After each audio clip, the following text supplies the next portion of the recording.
and welcome to Global News Today, bringing you exclusive interviews with leading experts every weekday here on Arabiya English. I'm Tom Burges Watson. Coming up on the programme, we'll be taking an in-depth look at the ongoing US presidential state visit to the United Kingdom. We'll analyse the key messages that have been coming out of London, plus we'll have the latest view on the upcoming elections in Syria.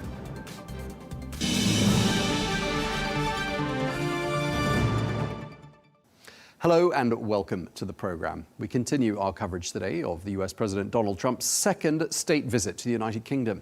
Well, the trip has been full of pomp and ceremony with a grand welcome from the royals, especially from King Charles, on whom President Trump heaped praise during his state banquet speech last night. Let's take a listen. The bond of kinship and identity between America and the United Kingdom is priceless and eternal. It's irreplaceable and unbreakable, and we are, as a country, as you know, doing unbelievably well. We had a very sick country 1 year ago, and today, I believe we're the hottest country anywhere in the world. In fact, nobody's even questioning it, but we owe so much of that to you and the footing that you gave us when we started. Together, we've done more good for humanity than any two countries in all of history. Well, as for King Charles, he too returned the praise. This unique and important occasion reflects the enduring bond between our two great nations, anchored by the deep friendship between our people. This relationship, which, with good reason, we and our predecessors have long called special, has made us safer and stronger through the generations. Our countries have the closest defence, security and intelligence relationship ever known. Well, let's get more now on the special bond between President Trump and King Charles. And we can speak now to Julian Payne, who's a former communications secretary to their Royal Highnesses, the Prince of Wales and the Duchess of Cornwall, now King Charles III and Queen Camilla. Thank you very much indeed for taking the time to speak to us. Let me just start by asking you for your observations so far. I know you don't work for the royal family any longer, but what's your observation of how things are going? I think that they've had an extremely successful visit. I think you could not have had more pomp and circumstance, as we would say here in the UK, than the president was able to witness and enjoy these last couple of days. He's met a wide number of the family, of course, King Charles acting as host with the Queen, and you can tell from his remarks at the state banquet last night how much it's meant to the president. So I am sure that all parties involved so far will feel it's gone very well indeed. Yeah, I mean, just listening to President Trump last night and then listening to some of the media pundits early this morning who were saying he was very much on his best behaviour. Do you think there were a few sighs of relief there at Windsor Castle last night at the end of the evening, that everything went, as well as perhaps could have been expected? I think sometimes the media like to perhaps expect or hope for mischief, but actually, the president is a global statesman and is no stranger to these big events. Of course, no stranger to a state visit to the UK. I don't think it's a question of being on his best behaviour. Actually, I think he enjoys it very much, and he wants it to succeed just as much as the British royal family do. And when you look at the two of them together, when you listen to the warm words that have been exchanged between the two of them, it's clear that this has been a really good few days. I mean, British royal protocol is not simple. I mean, it requires some research. It requires some homework. I mean, you were obviously there during the first Trump state visit, and there were comments that there were one or two protocol hiccups during that. I mean, do correct me if I'm wrong, and add some colour to that. But when you looked at the pictures of last night and today, have you noticed any protocol hiccups at all? I haven't seen any hiccups. I know that people previously had said that perhaps the president, when he was visiting for a working visit with the Queen at Windsor, that he had moved in front of the Queen when inspecting the military lineup. Now, actually, that is protocol, and that is what Her late Majesty would have wanted of him. I think it was portrayed as a hiccup, and in fact, they were doing it in the right way.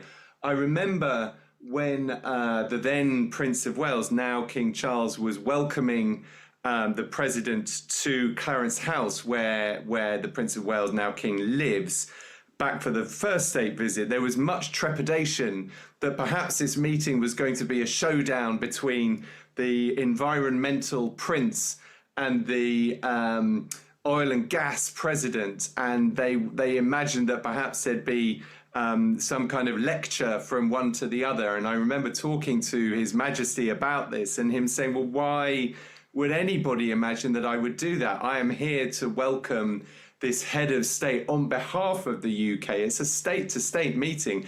It's not an opportunity for anybody to start finger-wagging. And of course, when they did have their cup of tea, both the Queen, the King, the President and the First Lady enjoyed each other's company enormously. And that meeting ran over. It was only meant to be, I think, about 20 minutes, and they were there for nearly an hour. So what you see is within those state-to-state moments, those personal connections start to actually shape and deepen the bond between the two countries. Right, so you're saying they had 3 times more to talk about than anyone had anticipated before that meeting had taken place.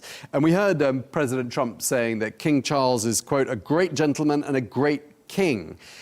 I mean, what do you think they talked about during their conversations? What sort of topics can you imagine the two of them discussing?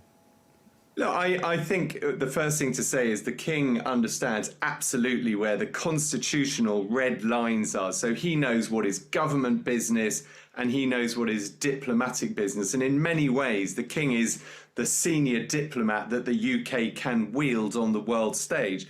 That said, I'm sure they will have been discussing the topics that all of us talk about on the world stage, the Russia-Ukraine conflict, the global economy, challenges with the environment and the impact it's having in different parts of the world.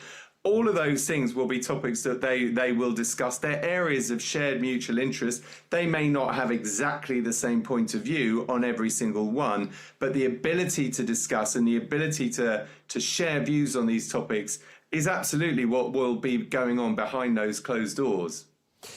I mean, there are lots of photographs, lots of pictures that everyone will have seen around the world, extremely beautiful pictures, almost made for television moments. Who do you think stole the show?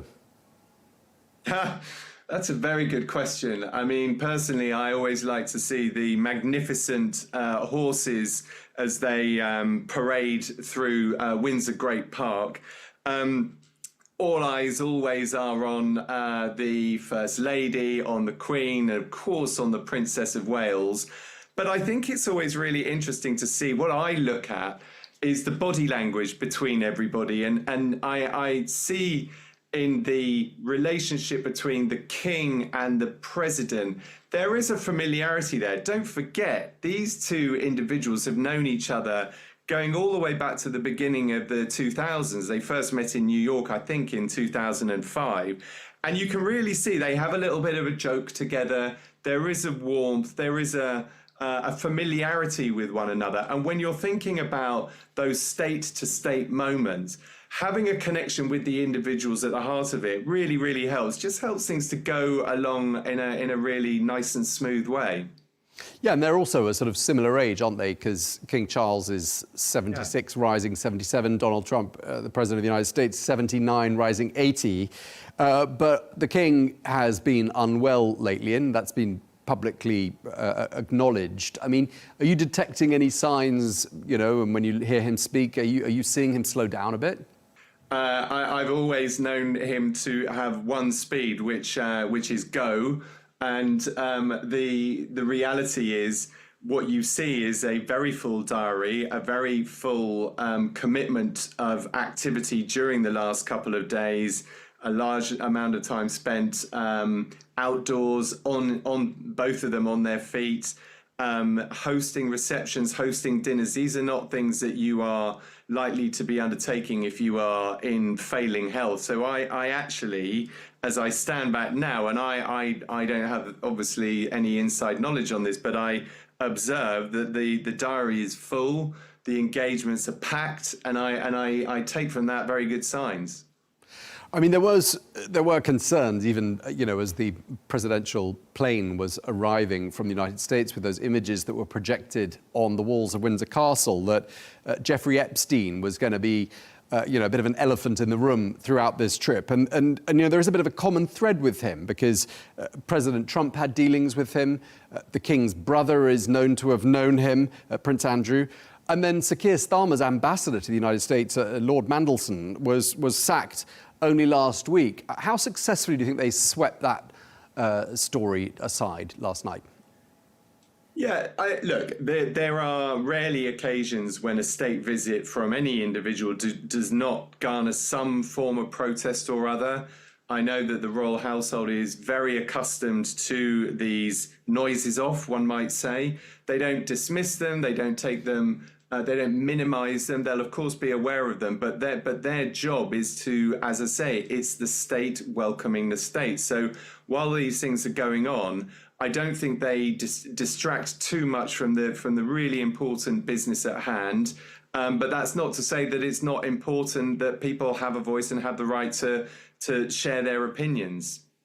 Okay, so loads of work goes into a visit like this. I'm assuming you've been involved in the past in these sorts of visits, and you know better than anyone how time-consuming they are. Before I ask you what it's like organising such an event, let me just ask you, what's the motivation?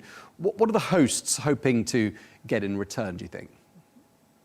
Well, it's a really good question. In many ways, the royal family are, as I say, they are our top diplomats on the world stage. And it's important to remember when they travel to other countries, they do so at the request of His Majesty's government. So they're not looking at the globe and thinking, well, where should we go next week?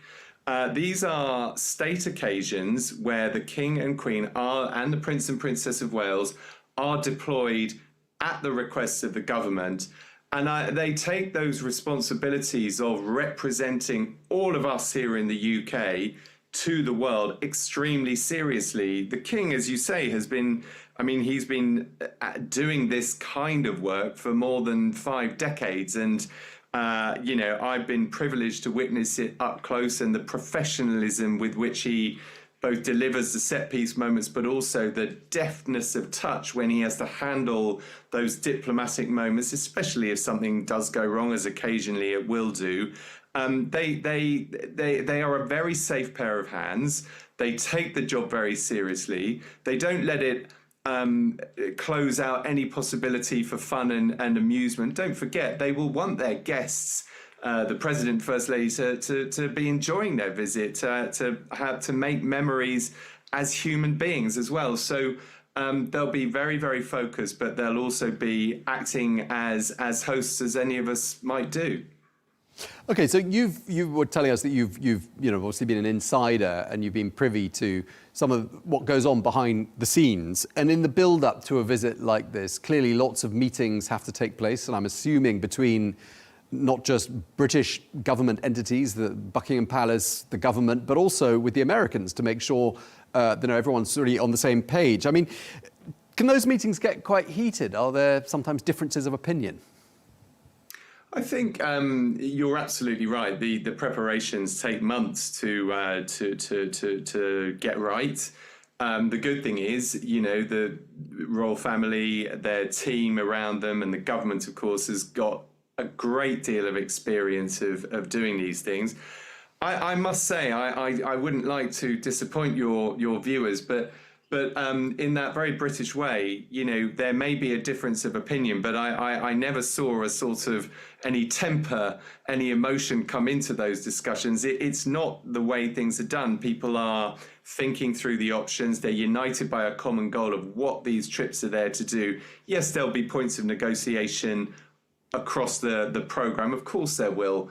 But the team, certainly at the Palace, who I work with directly, Sir Clive Alderton, the Principal Private Secretary to His Majesty, is an absolute consummate professional and knows how to navigate those diplomatic challenges as they come along, and does so with great skill, as you would hope that he would.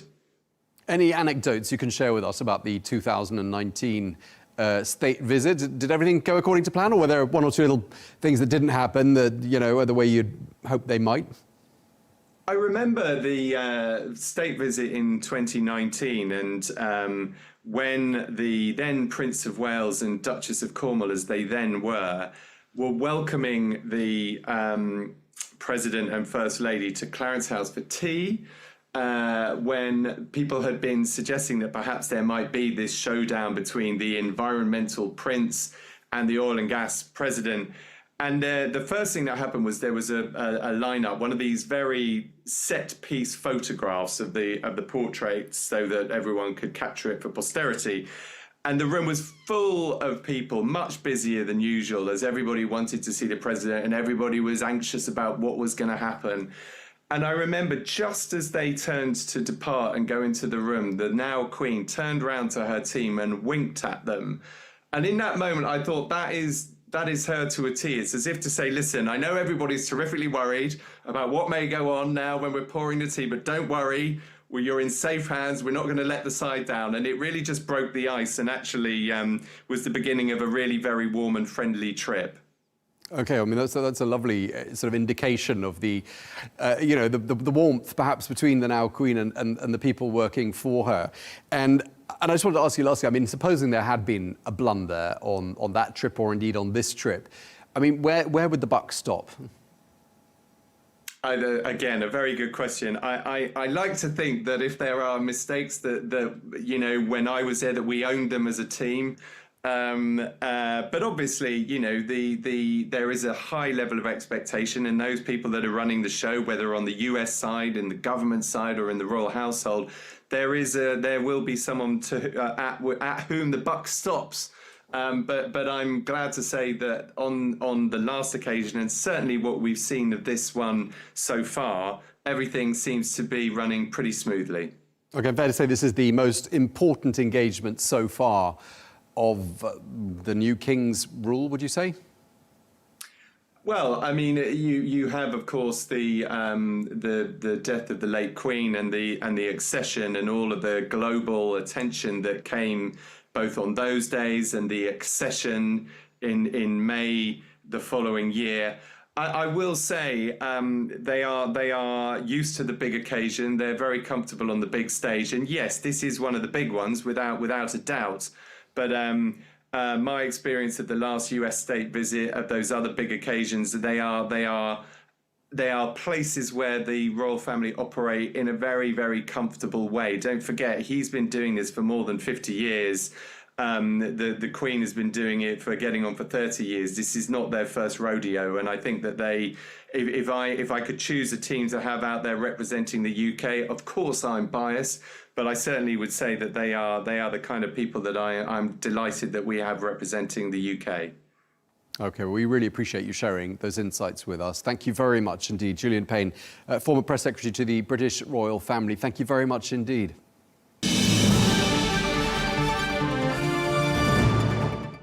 Well, while trade and investment between these long-term allies looks promising, experts have pointed out to one awkward elephant in the room between the US President Donald Trump and the British Prime Minister Sir Keir Starmer, namely the Epstein scandal. Well, their meeting comes just days after the Prime Minister fired the British ambassador to Washington, Peter Mandelson, over his own ties to the late sex offender. Well, let's get more analysis on the state visit, and we can speak now to Lord Maurice Glasman, who's a UK Labour Party peer who attended President Trump's inauguration earlier on this year. Lord Glasman, thank you very much indeed for taking the time to speak to us.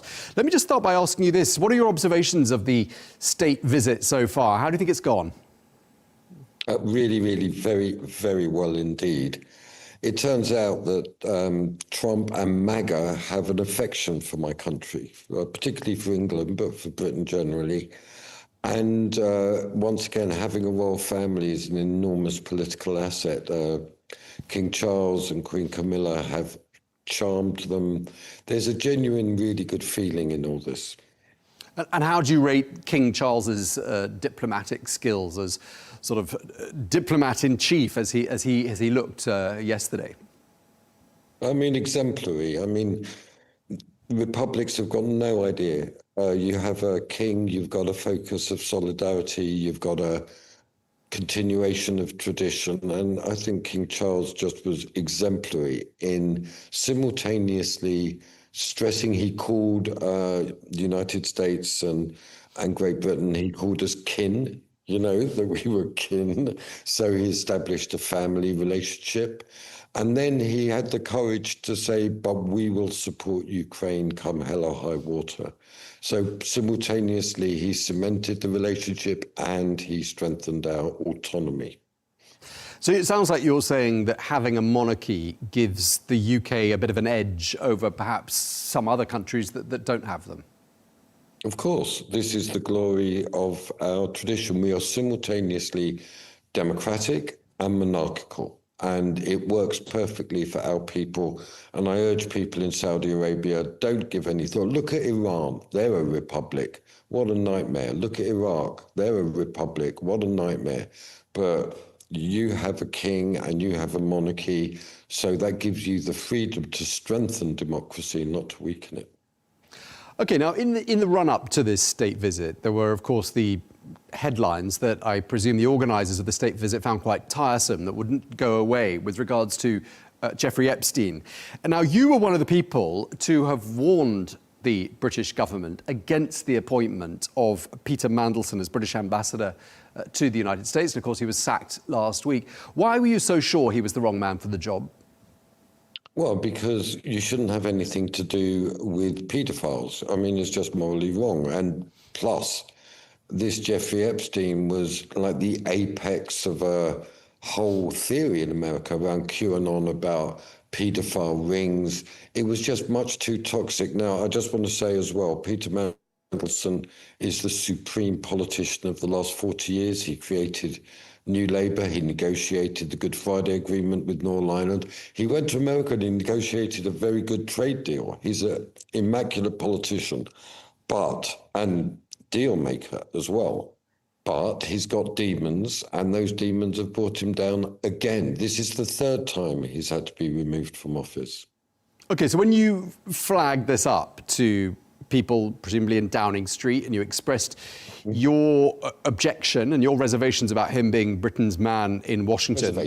Reservations. What were you told? What did they say to you when you said he's not the right man for the job? Not too much. I mean, the point is, I then talked about it publicly. There's people walking up to me in the inauguration, showing me photos of Peter Mandelson clothes shopping with Jeffrey Epstein, blowing out the birthday candles. So I said, look, I said very publicly that I thought this was a bad idea. And I got a message telling me to, that discretion is the better part of valor and to stop talking about it. That's all I got. So you can't have been very surprised, were you, last week when you found out that Lord Mandelson had been sacked? No, as I have said, it didn't come from a clear blue sky. This was completely predictable. But I do want to honour Peter Mandelson and the work he did on the trade deal. That was very accomplished. How damaging do you think this whole Mandelson chapter has been for Prime Minister Starmer? I think it's exaggerated. I mean, our Prime Minister is a decent man. He's an honest man. He's got no idea about these paedophile conspiracy theories, QAnon. This has taken him completely by surprise. But I hope it tilts the balance away from New Labour and towards my ideology, which is Blue Labour, which is much more conservative, much more Brexit, much more resolute about borders. And just to say to the people of Saudi Arabia, we are absolutely with you. We want to strengthen our relationship with you and also strengthen our opposition to Iran, which we consider a global menace. Yeah, I'm going to ask you a little bit more about Blue Labour in just a minute. We're just going to close the Epstein chapter. The Epstein chapter is not a big chapter in British politics. It's very much an American story. But Peter Mandelson played his way into that story, and now he's out. That's done. Okay, clearly a bit of a vindication for you. Are you going to be listened to more, do you think, now by people in Downing Street, given that you've been proven right? It's not so much me. Just to say to the people in Saudi Arabia, we have a Muslim woman who's the Home Secretary, Shabana Mahmood. She's very much our leader of the Blue Labour grouping. She's now got a very powerful position about boats, about immigration, about the law. We're supporting her. So, you know, we're in the court, let's say, and I think that the way that Peter Mandelson has behaved actually does strengthen our position overall. Do you think it made much of a difference not having him there last night? Would he have been there in a parallel universe, and not having him there, did it change anything, do you think? Nothing at all. I mean, President Trump has a very long-standing affection for our country. Marco Rubio was there. Our foreign minister was there. Our prime minister was there. Our home secretary was there. And above all, the king was there. And he was an immaculate host. And I think this visit was not affected in the slightest by the presence or non-presence of Peter Mandelson. Now, you were the only senior figure in the Labour Party that I'm aware of, do correct me if I'm wrong, who attended President Trump's... junior figure, I was the only figure, yeah. The only figure, OK, who attended President Trump's inauguration earlier this year. I wanted to ask you, what's the secret to your apparently clear and you know, your strong ties with President Trump's inner circle?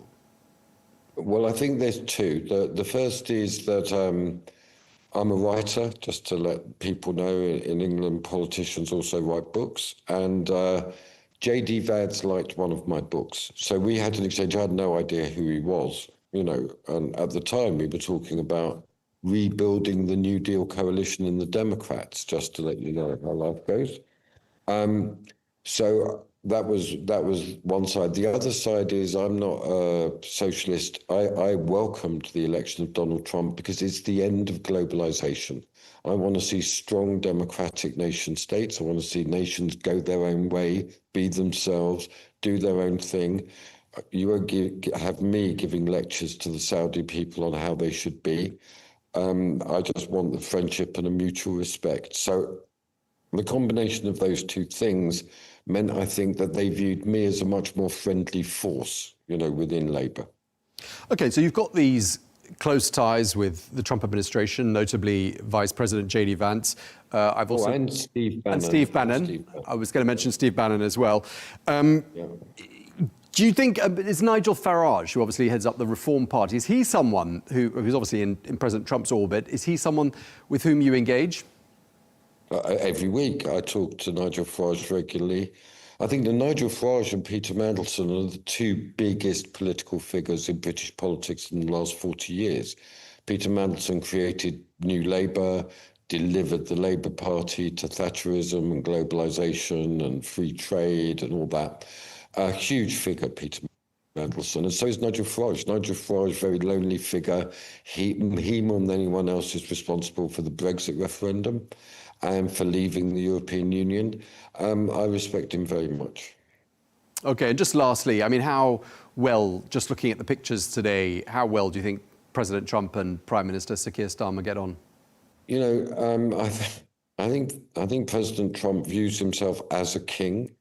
So I think he was happier with the king. He enjoyed that a lot more. But he understands that Keir Starmer is the democratically elected Prime Minister of our country, and I think he behaved today with a great deal of respect. OK, well, we're going to have to leave it there. We're out of time. Thank you very much indeed, though, for speaking to us, Lord Maurice Glasman. Thank you very much for your time, sir. OK, and blessings to everybody from the House of Lords in London. This is part of the library I'm speaking from. Well, it's been a pleasure speaking to you. Thank you again. And to you. Okay.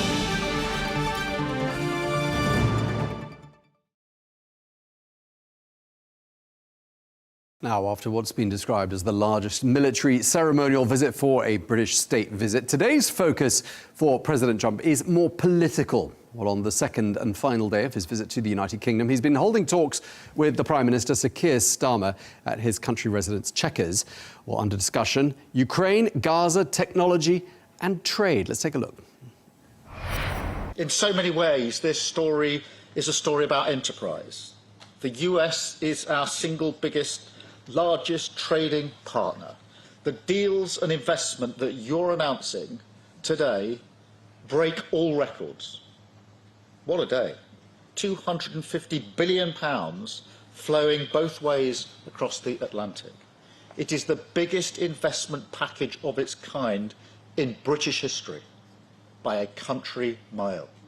And let me spell out what that means. It means life-changing investments across the United Kingdom.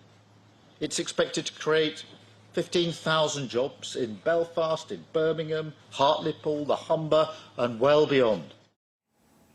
The British Prime Minister speaking there alongside the visiting US President Donald Trump. Well, we're joined now by Carla Sands, former US Ambassador to Denmark, Greenland and the Faroe Islands. Thank you very much indeed, Carla, for joining us. Always a pleasure talking to you. I was just looking at the body language there between Prime Minister Starmer and President Trump. President Trump looking a little bit tired, perhaps, not sure. It's been a busy agenda for him.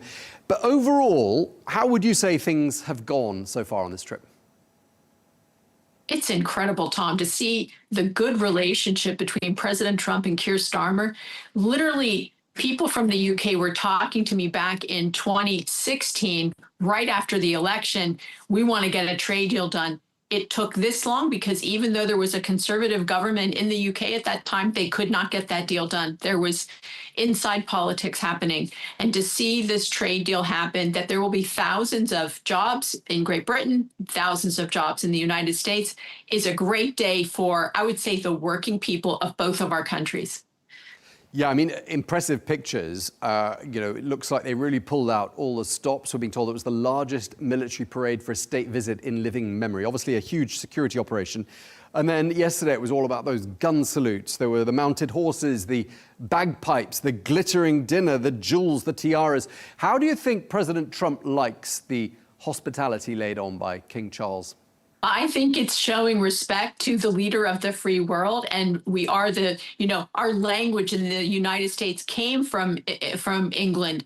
Billions of people around the world speak English because of the people of Great Britain. And so it was a wonderful, I think, acknowledgement of our shared foundation, our shared friendship. It is a special relationship, even though we did have a revolution and break off. Certainly, we are very, very close. And I think it's more than just language. And you saw the horse-drawn carriages, the beautiful dinner last night where His Majesty King Charles did a beautiful toast, as did President Trump, two great leaders, and Keir Starmer really stepping up. He may be a Labour leader, but he can get the deal done, and he did. So it's exciting. I have to just say, as a personal aside, when I became the U.S. ambassador to the Kingdom of Denmark, I was able to ride in a gold carriage with white horses with the footmen, and it was extraordinary in the 21st century, a young woman from Pennsylvania being able to ride like this. Well, this is President Trump in that horse-drawn carriage yesterday with his beautiful First Lady, Melania Trump. And there they were in that horse-drawn carriage. It is, for an American, a pinch-me moment, no matter who you are. Yeah, well, for President Trump, it's the second pinch-me moment he's had, because this is his second state visit, yes. Something very unusual. And President Trump called it the greatest honor of his life. And I'm wondering, what is it about the grandeur of a banquet like the one we saw last night, all that pageantry? What is it about that really appeals to President Trump, do you think? Well, I think it appeals to, there's something in the human spirit that loves to see that it's something thrilling no matter who you are. And that's why the richest men in the world showed up to that dinner with King Charles and President Trump. You saw the CEO of NVIDIA, the CEO of OpenAI, Sam Altman. You saw Blackstone's CEO there, Steve Schwarzman, and so Rupert Murdoch, so many others that attended that event because of it's about coming together with some of the greatest minds and the richest people. And I mean, I'm sure there was, even though it was a dinner and you're not supposed to, I'm sure there was deal talk and deals getting done right there at the table because they get to talk freely in a very special setting. That setting at Windsor Castle, if you've seen the photos, was just extraordinary to see that one long table. I've been to Windsor Castle. It's never looked so beautiful, so glamorous. Yeah, that table, 47 meters long. And you mentioned all those people who were there, Rupert Murdoch being one of them. There's obviously a bit of a legal battle going on between President Trump and Rupert Murdoch. So perhaps they were avoiding eye contact last night. But it was interesting to listen to President Trump because he was very much on script. He stuck to what was clearly written on his notes that he was consulting every now and then as he made that speech. He didn't go off on a tangent as he sometimes does. Do you think we were seeing a different sort of President Trump last night? One that the British media were describing as being on his best behaviour. Did you notice that? Well, first of all, regarding Rupert Murdoch, I'm sure they set them far apart. But, you know, President Trump does come together and make friends with people that he's been in lawsuits with before. He said that about RFK Jr., that he was sued, and then he offered to let him use his plane to go back to California from the East Coast. So, you know, there certainly is a love of people from President Trump. But I actually think that he has stepped into the persona of president in a new kind of way. You know, when he came in the first time, he was a deal guy, a brander expert, a celebrity on television, and a real estate mogul. And today you see a man that is fully transformed into the aura of the president of the United States and the leader of the free world. I think one of the reasons is because of the hardship that first of all, a second term is very special. A second term with 4 years to prepare for a second term is unprecedented. There's only one other man that ever had that opportunity. But also the fact that there was an attempted assassination on his life twice, one that actually hit him, I believe it gave him a new kind of awareness, awakening, maybe a spiritual rejuvenation that has changed him on the inside, and you see it on the outside. He's still Donald Trump with, you know, none of us are perfect, but I believe that he will go down in history as one of the 3 greatest presidents in our country's history. I just wanted to ask you, as a former US ambassador, how much of a difference do you think it would have made not having the British ambassador to Washington present there yesterday and today? Because, of course, he was fired last week because of his relations with Jeffrey Epstein. And that, of course, is a point of embarrassment for the king, because his brother is associated with him, a point of embarrassment for President Trump, because the headlines just won't go away, and a point of embarrassment to the Prime Minister, because his ambassador had to be sacked. I mean, how do you think they went about containing that? And do you think it made a difference not having a British ambassador from Washington present yesterday? You know, Tom, the world is so dangerous. People want good paying jobs. They want to be safe in their homes. They want to prosper. They want their kids to have opportunity. There are so many issues in the world. This is a distraction. I don't think anybody cares. It doesn't mean anything in the real life. We care about the victims always. We care about the victims, and that is tragic, and there must be consequences. But as far as the big picture goes, we're focused on the positive, on the what is possible coming out of this meeting with these 2 world leaders, and the fact that there's $250 billion in bilateral trade happening. It's the biggest, as Keir Starmer said, biggest ever in the history in our relationship. And we are the biggest trading partner that the United Kingdom has. So let's focus on that and not on the small negative things. How much coverage is this trip getting in the United States? Is this front page news? Are all the pictures splashed all over the press there? You know, it's getting coverage, but I would like to see it wall to wall. In the old days, CNN and Fox, then when it came about, they would stream the whole thing, and there'd be someone talking about what Melania Trump is doing right now. But it seems like the news cycle has tightened and gotten a little less, I would say, a little less soft and fun, because it's fun to watch this. I mean, it's just pure joy and entertainment. We need good news. So I think the United States, is starved for good news after the tragedies that occurred last week. And so I would like to see more coverage than I actually am seeing. Okay, well, yesterday was the fun part, really. That was the pomp and pageantry at Windsor Castle. Today, it's very much about Prime Minister Sir Keir Starmer welcoming Donald Trump to his country home, Chequers. And they're going to talk about some quite tricky issues, aren't they? They've got to talk about Ukraine, Gaza, trade. I mean, do you think the fun part's over? Well, I think that I like the foreign policy and security policy part. So I love it all. I'd love to see the whole meeting live streamed. Of course, it won't be, because there'll be many things that the 2 of them are going to talk about with their teams that the public can't be part of. those private conversations are important because we do have that security partnership. The UK is part of the Five Eyes, which, it's Australia, New Zealand, UK, Canada, and the United States. And we share security information almost like one body. And so there will be, I'm sure, many things that are important talked about for the security of our two nations. But I would love to be a fly on the wall for all of it, frankly. Some analysts are saying that if Prime Minister Starmer gets it right, he can, and he's beginning to position himself as being a bridge between the United States and Britain's European allies. How do you rate his chances of success, Ambassador? Well, he hasn't been polling well, and his party hasn't been polling well. So that makes it, I think, tough for him. But at the same time, this visit and the successful trade negotiations will probably benefit him and his party. So I think it's to be determined. I mean, the news cycles are so short. If the British people begin to feel better economically, because let's not forget their economy is not doing well, not at all. Unfortunately, the British people have been suffering from bad policies from both sides of the aisle.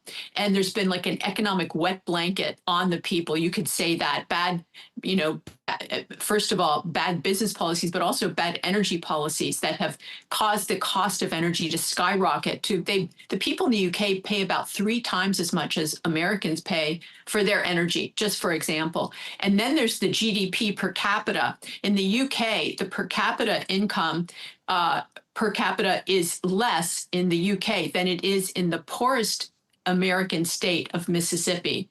And so when you think of it that way, you can see that the UK is not thriving and should. They have skilled workforce. They have, all kinds of resources.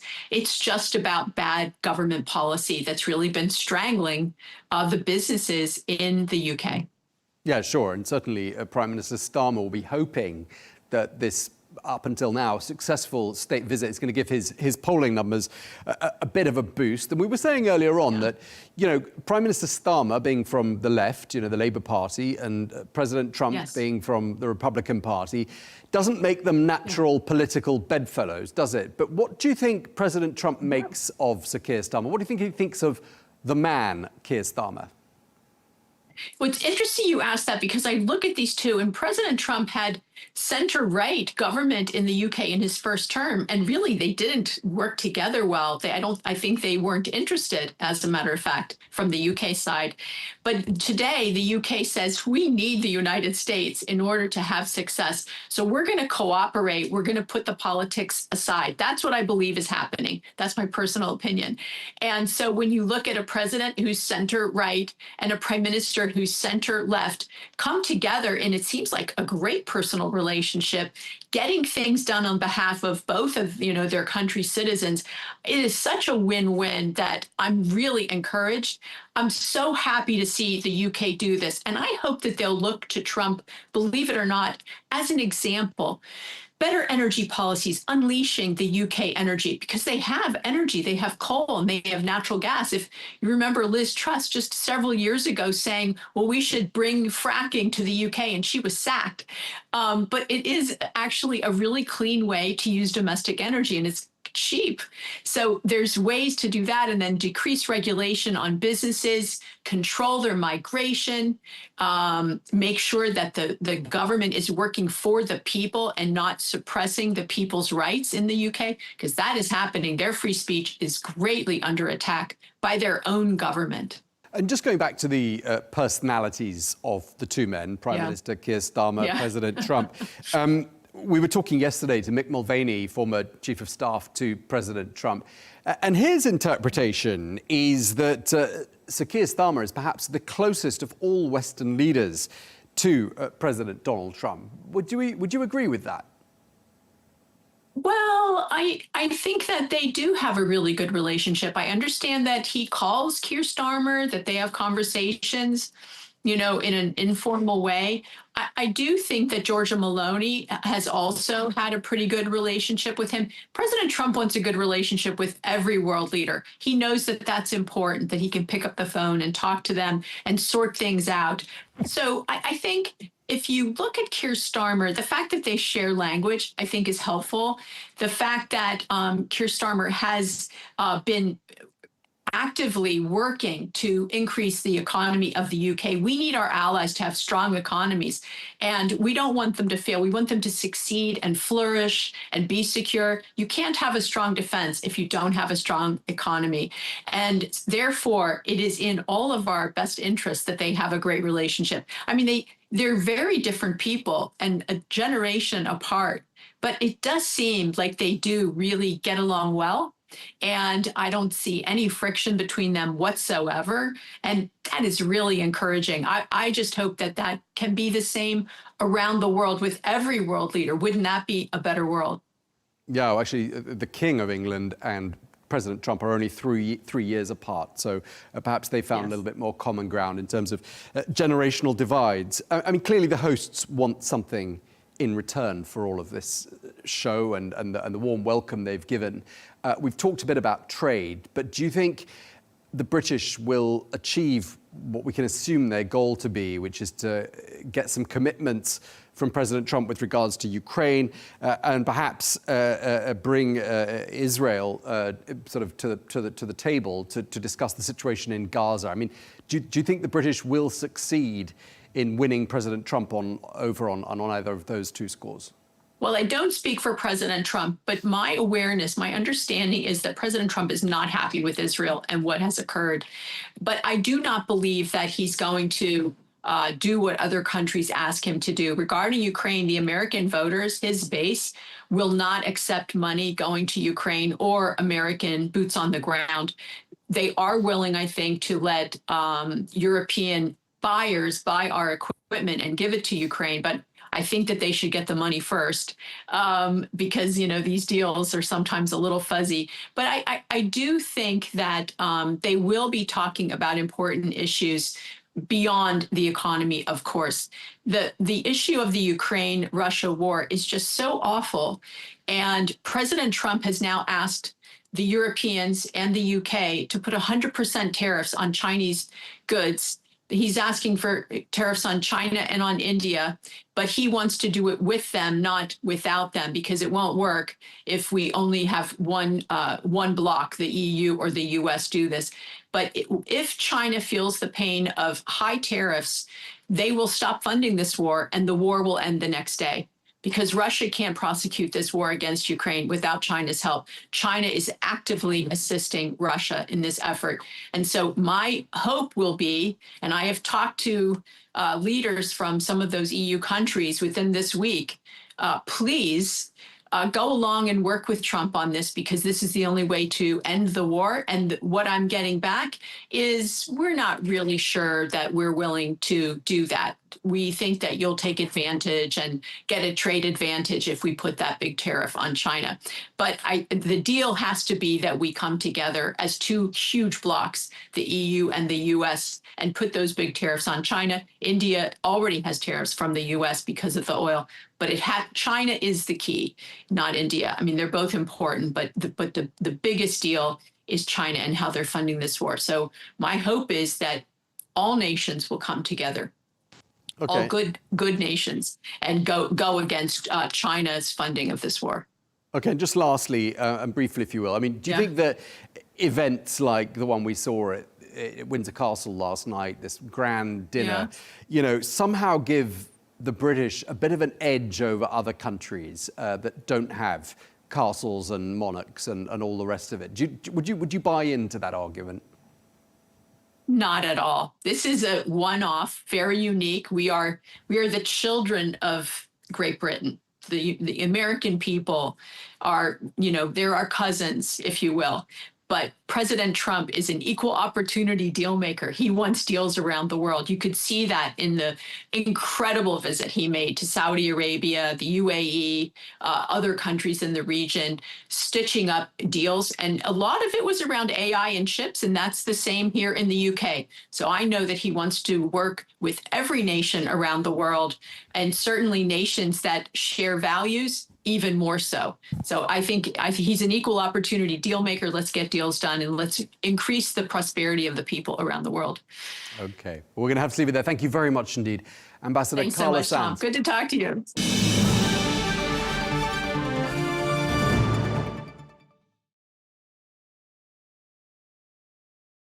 Now turning to other news, specifically to the Middle East, because Syria is preparing to hold its first parliamentary elections since the fall of Bashar al-Assad, elections that are set for late September of this year.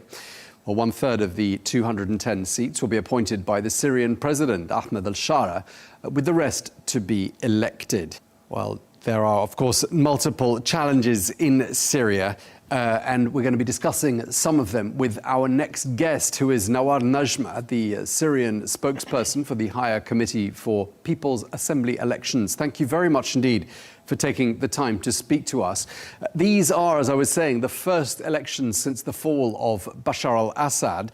How important are they, both symbolically and in terms of what these elections will change? Thank you so much for having me, and my greetings to the viewers. I think that all the moves that have been made following the fall of the Bashar al-Assad regime are symbolic, but this one is of significant importance since it reinforces the principle of people's just participation at large. Since the 8th of December, there were demands at the local and international levels to expand the scope of political engagement. We believe that this could be the most important step towards this direction, as we believe that there could be a diversity from just the Syrian components and segments that could contribute to the People's Assembly and that could really voice the aspiration of the Syrian people. As you know, the most important power is the legislative power in Syria. Okay, so as you say, some extremely important elections and a real concrete step towards a new chapter for your country. What's the public mood like with regards to these elections? Is there a general sense of excitement? Of course, the public mood is really great for the Syrian people. Perhaps this is due to the fact that it is their first experience, given the fact that they have not experienced this for the last 6 decades. Today, we had the final list of the candidates for the parliament elections, and many people are satisfied with the electoral college, but the public mood has been following up the events of those elections, and they have keeping a close eye on those details. So I think, at large, if we are talking about the public mood, then it is really quite positive. Okay, and for people who are concerned about Syria and the transition from one leadership to the new and current leadership, does it look to you like Syria is well and truly on the track towards genuine democracy? With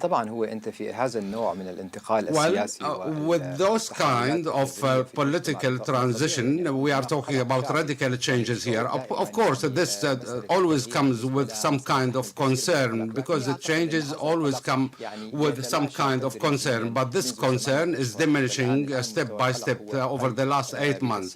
Now, the level of concern is way less than it was on the 8th of December. There are many practical steps that have been taken by the Syrian community at large, not only the authorities, in building trust with the components and segments of the Syrian society, so that we can move into a more democratic system.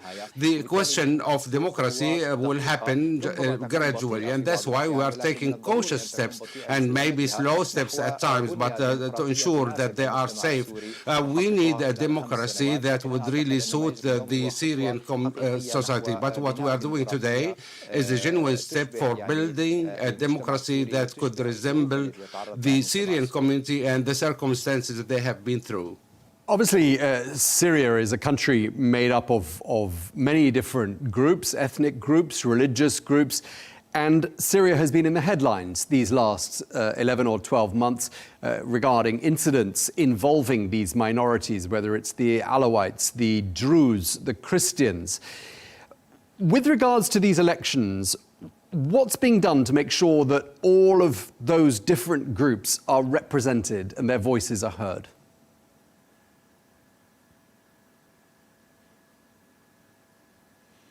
As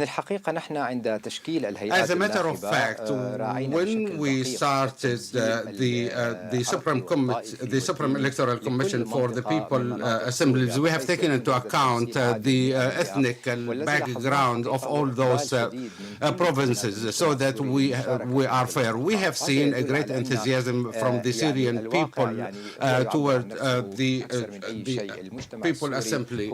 The Syrian community is diverse by nature, and they have been so thousands of years ago.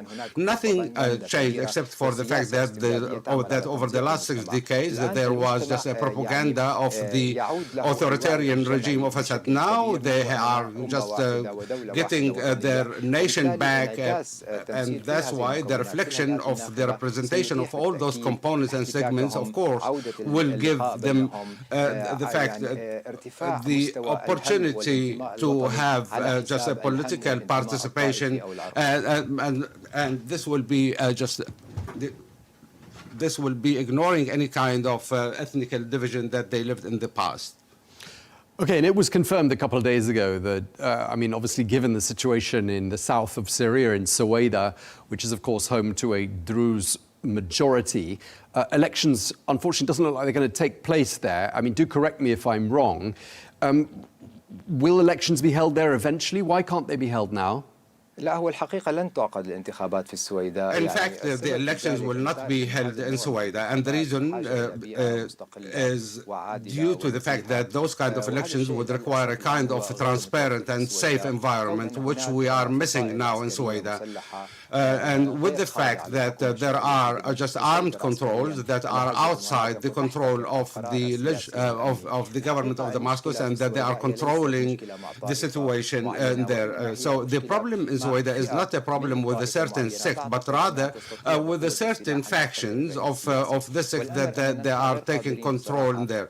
And we, in fact, are not able, from a security perspective, to hold elections in these places. With that said, we are keen that the people in the province of Suwaida would be represented in the People's Assembly, and therefore we have just decided to leave their seats vacant so that they could exercise their right to be represented, hoping that those armed factions could have a higher level of responsibility to understand that the unity of Syria is what matters for the integrity and dignity of the Syrian people, but sadly they do not perform anything of what has been discussed so far.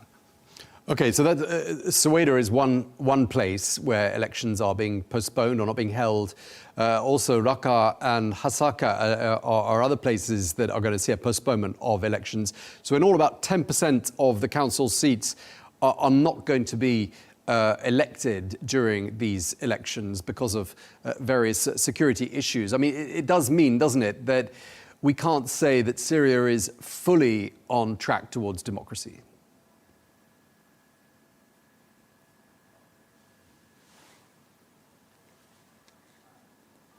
Well, 10% of the People's Assembly's vacancy is something really sad, but we cannot say that Syria is not on track toward democracy, because 90% of the Syrian people are tiptoeing toward democracy and to represent people at large. And there are just a great number of people who wish to be involved in the political process, but they don't have the freedom to exercise this right as a result of the control of those armed factions. Of course, the absence of those seats might really have an impact on the People Assemblies or the Parliament from a symbolic point of view. Going forward, we hope that the People Assembly's seats will be filled, but this will not have any ramification at the legislative level, and all those who are elected will be undertaking their functions soon. And just from where you said, obviously you're in Damascus, and I can see Damascus behind you, but does it look and sound as though the situation in the provinces we mentioned is coming under control and that peace and stability is on the horizon. Is that how it looks to you?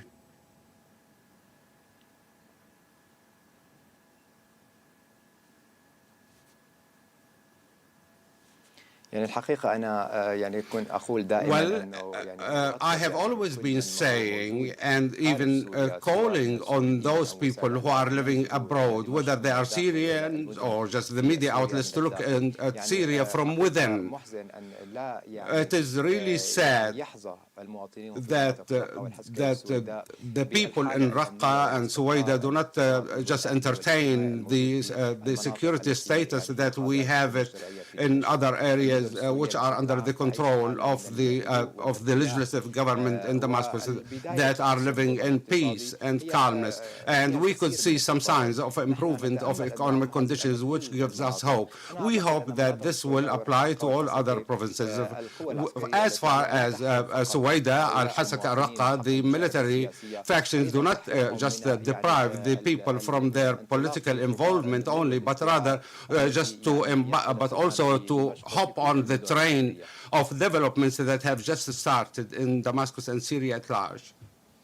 Okay, and of course, Syria is still in a fragile situation security-wise. It's a transitional phase, and a lot has happened in a very short space of time. But how much of an issue and how much of an obstacle has security been in organizing these elections? يعني الوضع الأمني في سوريا يتحسن يوميا. The security situation in Syria is improving on a daily basis, and especially in major cities. Of course, with that said, there could be some just minor incidents, but they are on the decline. As far as the elections are concerned, there are no security challenges, and we have seen that firsthand from our work at the Supreme Electoral Commission for the People's Assembly, where we started 2 months ago in holding consultations in different provinces, and we had not encountered any security situation. I think the security situation will improve with the increase of the Minister of Interior personnel, their training. Generally, the security situation in the major cities is really great. And given that the last regime was so masterful in generating propaganda and fake news, extremely present on social media with trolls and everything else pumping out their messages, are you concerned about interference in these elections from external forces, which could include elements still loyal to Bashar al-Assad? يعني طبعا نحن هذه القوى وربما بعض الدول أيضا. Of course, maybe it is fair to say that some of the countries that have been supporting the defunct regime have always been betting on the failure of this process, and that can be seen from those just actors that have been interfering negatively. But I can see that there is just a public opinion for the Syrian people, where even in the coastal area, now we can see that there is an increase in the level of awareness for the state building, but not to a specific sect or segment. I don't think that they will be able to intervene in the Syrian affairs or to distort the facts, and many of them have been tweeting on social media, as we can see. Let me say again that now the Syrians' immunity, so to speak, has become now so great. Okay, just a practical question now, because the seat distribution in these elections is based on the population size of Syria's 14 governorates, but the population was determined in a census back in 2010, and since then, around a third of the Syrian population, about 7 million people, have gone to live abroad. There's widespread displacement still within Syria. People's homes have been destroyed, whole towns and cities have been destroyed. How difficult is it to organize an election in this context and given these rather historic census results? يعني هو الحقيقة هذا التحدي هو الذي يعني As a matter of fact, this challenge is so pressing, and that's why we have started the process of indirect election process, contrary to the traditional pathway of elections. Maybe this could be a stumbling block, given the fact that we are just relying on the 2011 censuses. But we thought that those people, even though that they have just left their places, but the growth of people has been quite proportionate to the number of seats based on the censuses of 2011. And I think this does not have any impact on the election. Also, we have now just ignored the matter of the addresses that have been changed, or the people who have moved just to different parts of the country. And as I mentioned, this mechanism that we are adopting is not quite traditional or conventional. Okay, so you've got everything ready. The voting process is ready to go. Are you confident that voting will happen in a secure context? Are you concerned about the possibility of any kind of disruption or any kind of violence surrounding these elections?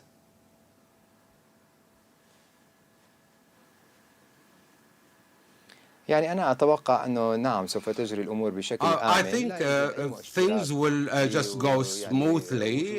There are no indications that would just that those elections might be disrupted by any acts of violence. But we know that there are some people who really do not wish for the Syrian people to paint a new chapter for their lives in Syria. By and large, I'm quite optimistic.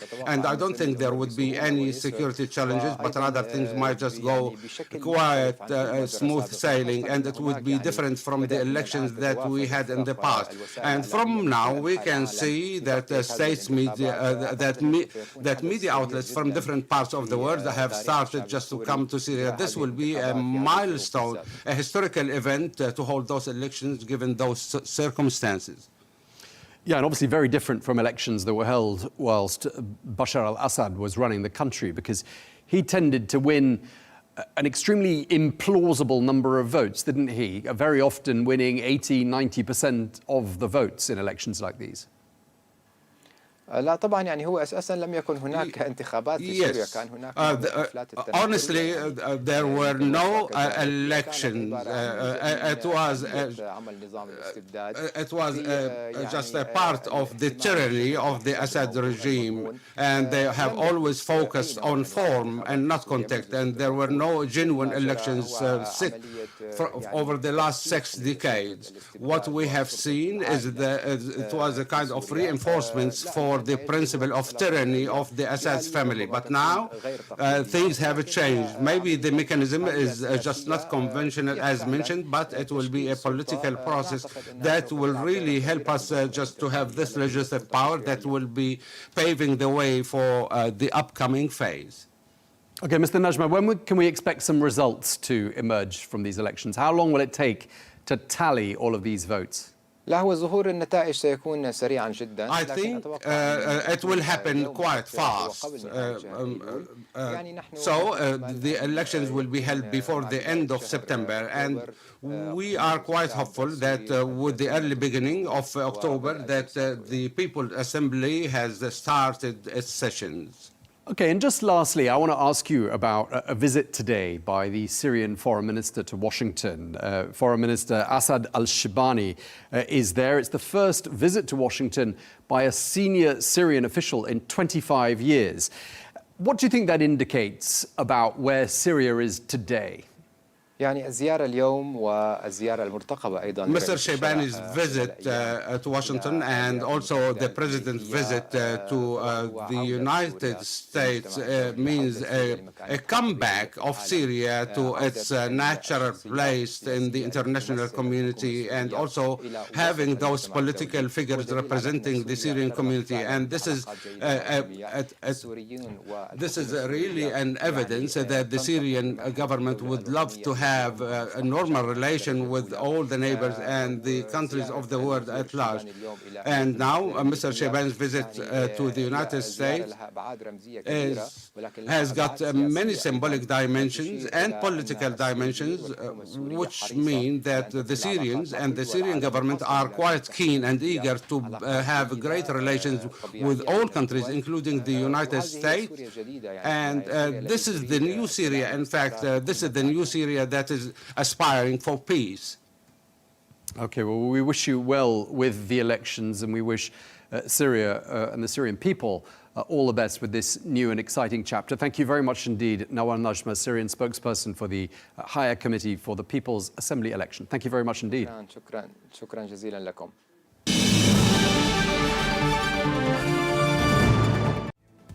Well, that is all we have time for on Global News today. Thank you very much indeed for watching. Be sure to join us again tomorrow for a look back at some of the best interviews of the week. Until then, bye-bye.